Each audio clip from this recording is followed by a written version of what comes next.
Para la materia de resistencia de materiales, uno de los temas importantes a calcular es el esfuerzo en los materiales. Para ello entonces hemos querido hacer un laboratorio, un experimento y así calcular la resistencia de un material. Este ensayo consiste en lo siguiente. Como material vamos a utilizar un alambre de cobre cuyo esfuerzo admisible para el alambre de cobre es de 262 megapascales, más menos el 4% de tolerancia. Esa información fue encontrada, o como fuente tenemos la revista de metalurgia y resistencia en materiales latinoamericana encontrada en internet. El diámetro con el que vamos a trabajar este experimento es de 0.25 milímetros.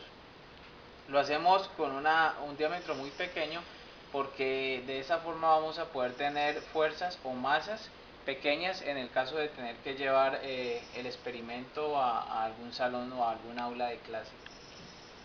Posteriormente vamos a asignar aleatoriamente dos fuerzas experimentales. La fuerza 1, que es de 10 newton o será de 10 newton, que es equivalente a 1 kilogramo, y la fuerza 2, que es de 13 newton, equivalente a 1.3 kilogramos.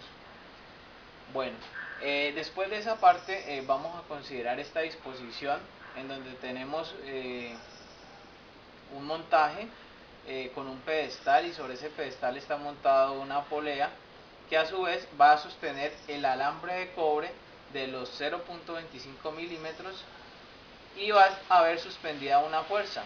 Esa fuerza va a ser para este caso la primera fuerza que tenemos aquí, la fuerza 1 experimental de 10 newton, y vamos a saber qué ocurrirá al este cable ser sometido a una fuerza de 10 newton.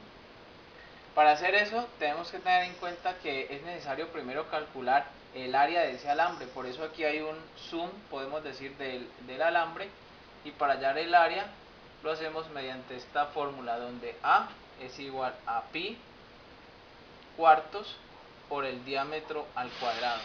Entonces, teniendo en cuenta esta fórmula, procedemos a calcular el área de ese alambre de 0.25 milímetros. Entonces, área es igual a pi cuartos por el diámetro, que es de 0.25 milímetros al cuadrado. Pero entonces, para trabajar estas unidades o que sean consistentes, es necesario que los milímetros que tenemos actualmente sean convertidos a metros, ya que el esfuerzo se calcula en kilogramos y en metros cuadrados.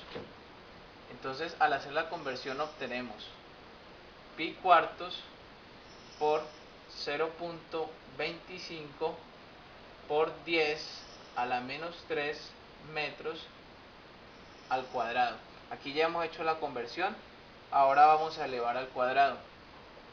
Entonces, área es igual a pi cuartos, y 0.25 elevado al cuadrado da como resultado 0,0625 por la base 10, y los exponentes, en este caso potencia y una potencia, se multiplican. 3 por menos 3 por 2 sería menos 6 metros cuadrados. Ya obtenido esta parte, multiplicamos por pi cuartos. Entonces el área es igual a pi cuartos por este término. Eso nos da como resultado 0,049 por 10 a la menos 6 metros cuadrados.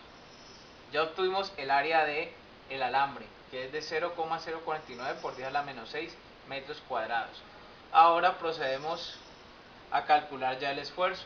Para eso tenemos el esfuerzo, cuya fórmula es sigma es igual a fuerza sobre área. Luego tenemos que fuerza, o esfuerzo más bien, es de 10 newton, que es la primera fuerza experimental con la que vamos a trabajar, sobre el área, 0,049 por 10 a la menos 6 metros cuadrados. Al hacer esta operación obtenemos que ese esfuerzo calculado es de 204.1 megapascales. Si comparamos este dato obtenido con el esfuerzo admisible para el alambre de cobre, podemos ver que el esfuerzo que acabamos de calcular es inferior, 204.1, a 261, que es el esfuerzo del cobre, el esfuerzo admisible. Lo cual quiere decir que al hacer una prueba con 10 newton, o sea, 1 kilogramo, ese alambre no se va a reventar. Para hacer la prueba, entonces disponemos de las siguientes pesas. Una pesa 1 de 1 kilogramo o 10 newton, una pesa 2 de 75 gramos, pesa 3 de 65 gramos, pesa 4 de 30 gramos y la tara, que es de 132 gramos. Entonces inicialmente vamos a hacer la prueba con los 10 newton para ver qué le ocurre al alambre.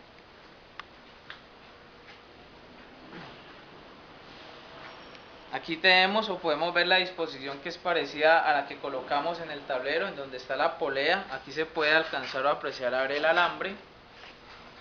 Y vamos a proceder a colocar este montaje, que es la tara de la que estábamos hablando, la cual mide 130 gramos.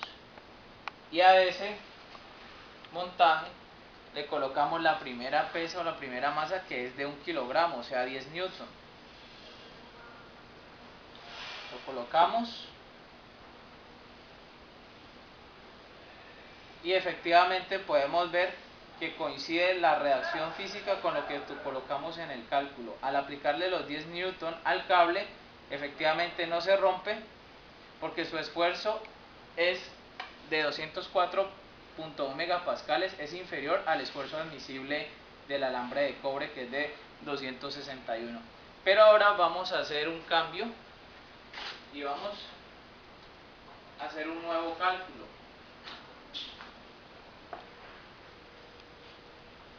Esta ocasión vamos a volver a calcular otro esfuerzo, pero ya no con la fuerza 1, sino que vamos a cambiarla por la fuerza de 13 newton. Vamos a incrementarlo. Entonces, esfuerzo admisible, el esfuerzo calculado será 13 newtons sobre, el área se conserva, 0,049 por 10 a la menos 6 metros cuadrados. Al efectuar esta operación, tenemos que nos da un valor de 265.22 megapascales. Si comparamos este nuevo resultado con el esfuerzo admisible del cobre, podemos notar que este nuevo esfuerzo calculado supera el esfuerzo admisible para el alambre de cobre. Este esfuerzo de 13 newton equivale a colocar en el ensayo práctico todas las pesas que estamos viendo aquí, desde los 10 newton, incluyendo la pesa 2, pesa 3, pesa 4 e incluye la tara. Al sumar esta parte nos da un peso de 1305 gramos, o lo que es igual 1,305 kilogramos, o lo que es igual 13 newton, que es la fuerza experimental número 2 con la que estamos trabajando. Al hacer esa parte, tendremos que notar como fenómeno que el alambre para esta ocasión sí se va a reventar. Entonces volvemos nuevamente al ensayo, donde ya tenemos, inicialmente habíamos dejado la pesa de 10 newton más la tara de 130 gramos, pero ahora vamos a adicionar estas tres pesas, que sumado todo nos da un valor de 13 newton, o sea 1.3 kilogramos. Iniciamos con la primera pesa. Notamos que efectivamente hay una deformación, pero el cable no se rompe aún. Colocamos la siguiente pesa de 65 gramos. Si notamos, hay nuevamente una deformación, pero no es lo suficiente para que el cable se rompa. Y finalmente vamos a adherir esta última pesa, con la que se van a completar los 13 newton, y es donde efectivamente el cable se va a, o debería romperse. Vamos a mirarlo. Efectivamente se está estirando hasta un punto en que ya no va a alcanzar y va a terminar por romperse. Es cuestión de tiempo, hay que tener en cuenta que es el más o menos 4% del esfuerzo admisible, y vemos que finalmente se dio y se rompió. Entonces es así como se calculan los esfuerzos. Si vamos al tablero nuevamente, lo que hicimos fue el esfuerzo 2, que fue el último cálculo, que fue de 1.3 kilogramos, le restamos 1 kilogramo, que fue el esfuerzo primero que hicimos, equivalente a 10 newton. Obtenemos una diferencial de 0.3 kilogramos, lo cual quiere decir que a los 10 newton le sumamos 300 gramos más, que equivale a 13 newton, y eso fue lo suficiente o lo necesario para que este alambre de 0.25 milímetros con un esfuerzo admisible de 261 megapascales se pueda romper, ya que el cálculo que hicimos nos dio para este segundo esfuerzo un valor de 265.22 megapascales.